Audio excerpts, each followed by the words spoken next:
Сайн байцгаана уу?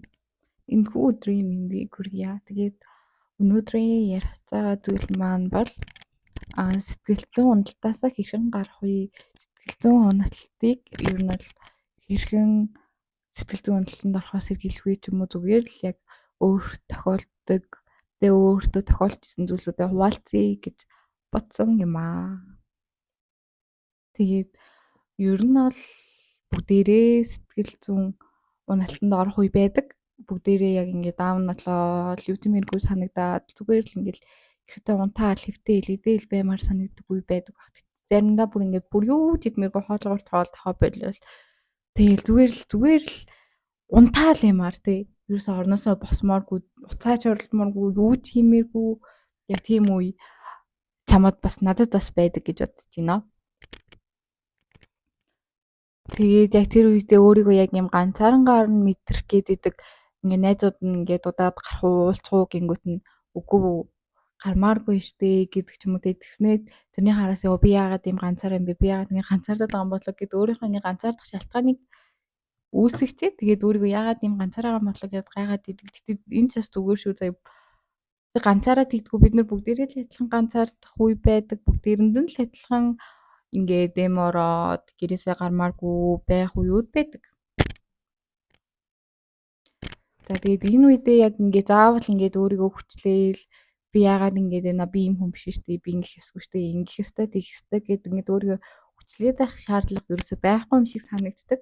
Яагаад гэвэл угаасаа хэцүү үед хүн болгон тохиолдсон тэр ингээд хэцүү үед чи хайрлаад за зөндөө хичээлээ шүү. Жишээ нь би ч юм уу те зөндөө хичээлээ шүү халуунаа чи үнэхээр хичээлээ.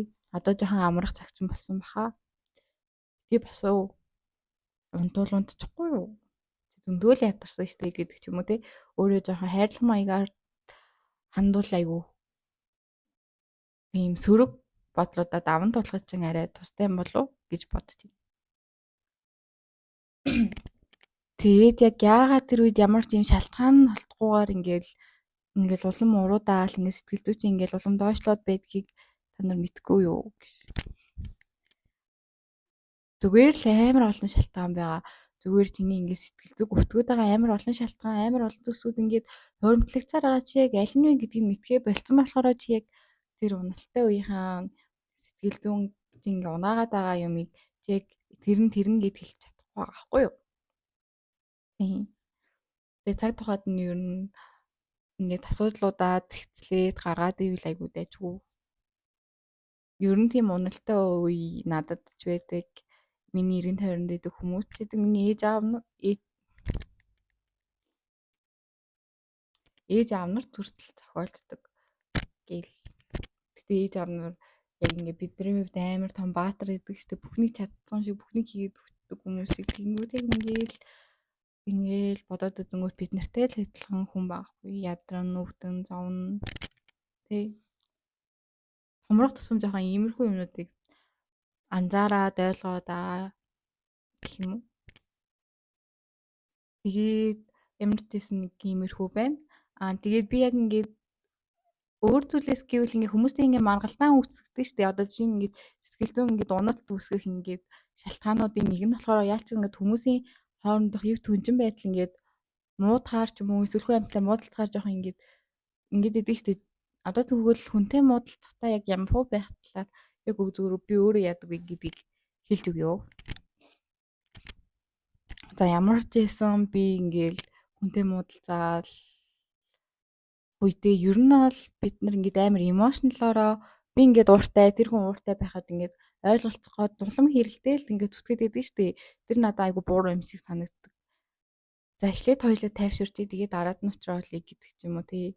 Яг юм 50 байдлаа эхэлж олцоод дараад нь ярилцвал арай л огтой.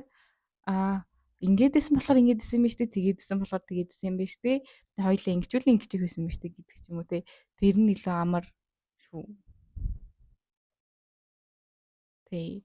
Тэгээд угаасаа ингээд айл талтаа ингээд уур нэгөр ингээд тулцсан тэгээл миний зүг гээд хэрэлдээд ивэл бүх зүйл ингээд шийдэгдэхгүй. Тийм болохоор зүгээр л хоёулаа ингээд дуурай эхлэх гаргачих. Хоёулаа ингээд тайвнаар ярилцаад үзье.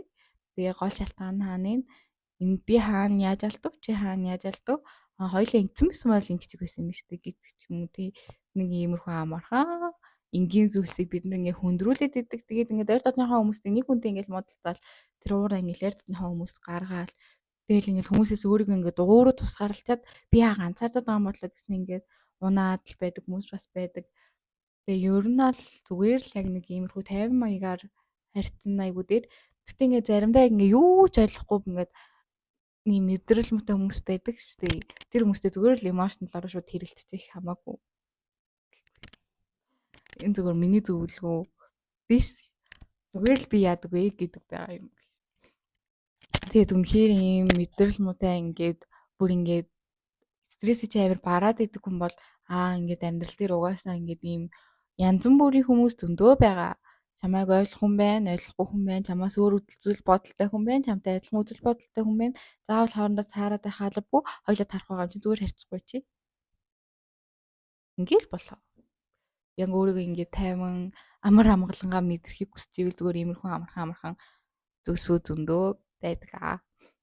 Тэгээд дараачих нь болохоор би яг ийм сэтгэл зүйн уналттай үедээ яг юу ч иймэргүй хинтээж ярилцмааргүй яг ямар ч хүү байгаа үедээ зүгээр л ийм арт терапигаар зүгээр сэтгэл зүгээ илэрхийлэн надаа ингээд энэ чинь ингээд бөглөрөөд байгаа хүнд зүйлэг ингээд автсан юм шиг ингээд дараад байгаа юмыг ингээд нэг чулуугийн чулуу дээрээс автсан юм шиг жоохон тайвшрал мэдрүүлдэг. Тийм ер нь урлагийн сэтгэл засал нэг тиймэрхүү давуу талтай юм шиг санагдсан надаа. Урлагийн сэтгэл заслан гэдэг нь болохоор одоо та ингээд өөрийнхөө дотроо мэдрээд байгаа, гаргаж чадахгүй байгаа, амаараа ингээд хэлж чадахгүй байгаа зүйлсүүдээ зүгээр урлагаар дамжуулаад илэрхийлэхийг хэлээд байгаа. Жишээ нь одоо ингээд дотроо ингээд буглараад ингээд сэтгэлээ чи өвтгөөд байгаа зүйлээ ингээд зурах ч юм уу, эсвэл бүжиглэх ч юм уу, ингээд баримл бүтээх ч юм уу тий. Ер нь тиймэрхүү юм байдаг. Тэгээ заавал ингээд дотоод сэтгэл зүгээ илэрхийлж байгаа болохоор энэ дээр заавал гоё зурдаг, гоё бүжгэлдэг юм тийм амар гоё байх албагүй. Зүгээр л яг ингээд өөрийгөө дотроос нь хээлэнгээгээ дэмчилж байгаа шүү.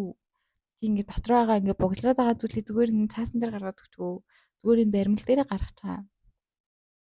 Тэнгүүд ингээд яг ингээд хүнд юмаа ингээд хилцсэн юм шиг өөрийнхөө дотор байгаа юмнаас ингээд түүгээд байгаа юм шиг аягүй нэг тийм амар тайвширлыг мэдрүүлдэг надад. Тэгээ ер нь бол энэ дээр ингээд зурсан зураг байна. Миний нартал тас нэг зураг байгаа. Тэгээд зурхаар айгүй тийм тайван санагдуулдаг надад л. Надад нэг иймэрхүү зүйлсүүд байна да. Тэгээд өөрийгөө битгий хөтлөөрээ ядарч ивэл ядарч байгаа шүү, өвтөж ивэл өвтөж байгаа шүү. Заавал хамгийн шилтгэн байх албагүй, заримдаа чи алдаж болно, заримдаа чи униглаж болно, заримдаа чи шархалсан ч болно. Энэ чинь зүгээр л хүн бүрт байдаг юм сэтгэл хөдлөл ахгүй юу? Тэгээ чи заавал ингээл яа би л ганцаараа ингээд энэ би болохгүй байх, би яагаад ингэж байгаа юм болоо, би сайн байх ёстой штэ гэдэг ч юм уу өөрийгөө ингээд дотроосоо хүчлээд ах шаардлага ерөөсөө байхгүй шүү. Зүгээр л өөрийнхөө байгаагаар нь хайрлаад авчих, өөрийнхөө байгаагаар нь хүлээн зөвшөөрчих. Тэгвэл чи илүү тайван ажиргалтай амьдрна.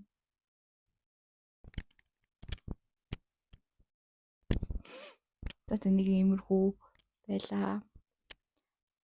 Баяртай.